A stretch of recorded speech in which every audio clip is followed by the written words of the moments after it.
And I'm going to be transparent and show a little bit of some of the mistakes that I made so that you guys don't make the mistakes. And some of you guys are in it.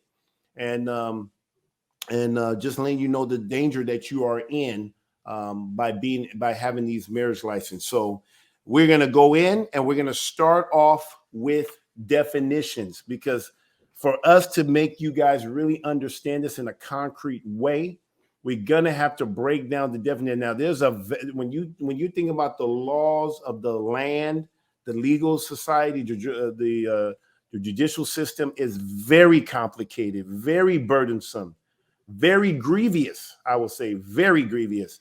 And it's not meant for you to understand it easily. It's meant to be very, very complicated. So you hire lawyers.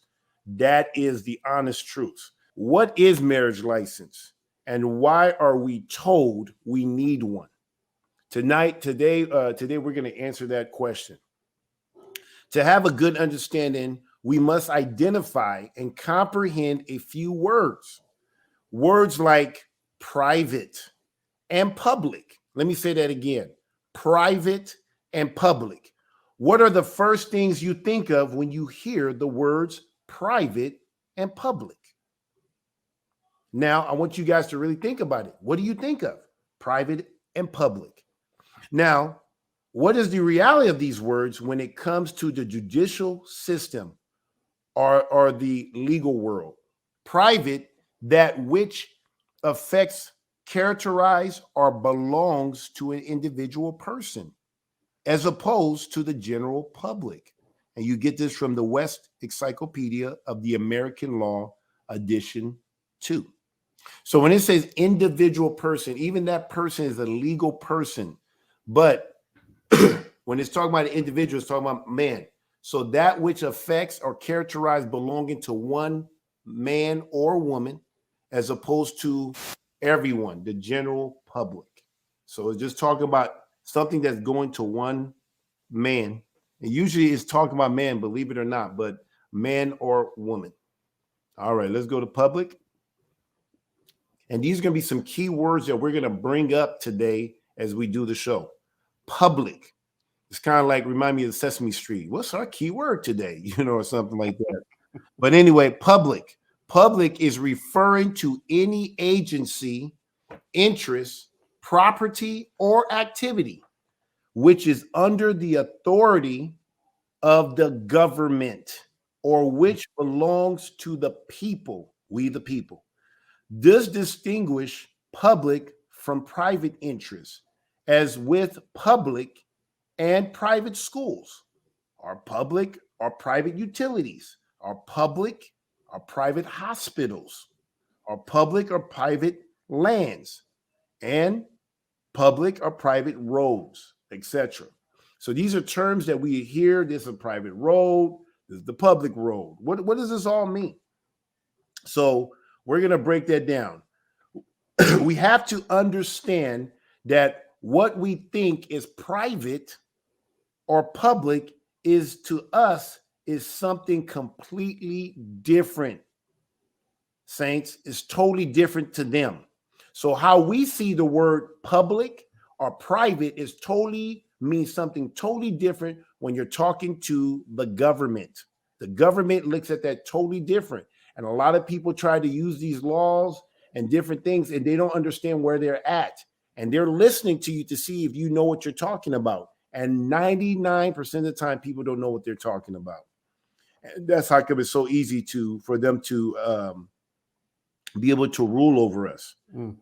So it says this: we have to understand that what we think is private or public is to us is something completely different to them. Whether you realize it or not, we live in a world of duality. So you got the man, and then you got the legal man or legal person. See, so when you're a person, so you got the living man, and then you got the legal person, which could be a group too, believe it or not, or individual. Yeah, an entity. Yep. Yeah, entity is just an entity on paper.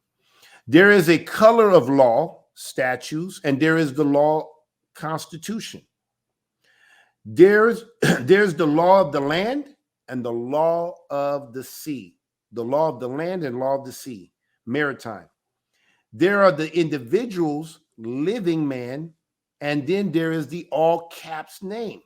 For example, you have John Doe. John Doe. So if you was to write John Doe, you have uppercase J and then lowercase OE, and then the last name or the family name is capital letter D and lowercase EOE.